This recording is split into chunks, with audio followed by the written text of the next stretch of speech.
la société dans laquelle on évolue est beaucoup dans ce sens-là. Généralement, elle va beaucoup faire la promotion de créer quelque chose, de créer des projets, d'être dans l'action, d'être dans le rendement, la performance, de produire des choses.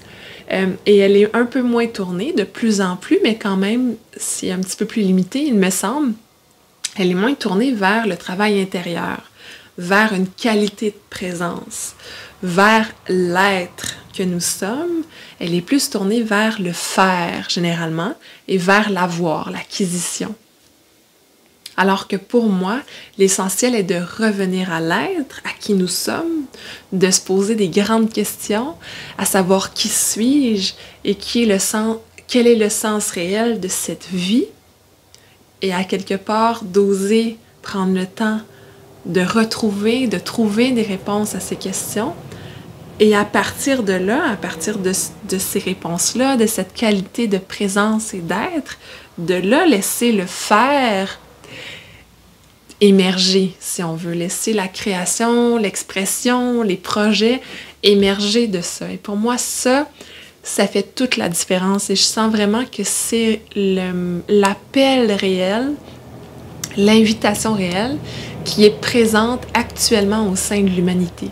C'est vraiment selon moi, un appel à revenir à soi, à l'intérieur de soi, et de là laisser émerger de l'essence de ce que nous sommes, qui pour moi est la paix, l'amour, la joie, la beauté, l'équité, l'harmonie, la liberté et tant d'autres qualités. Pour moi, ça c'est l'essence de l'être humain et de la vie.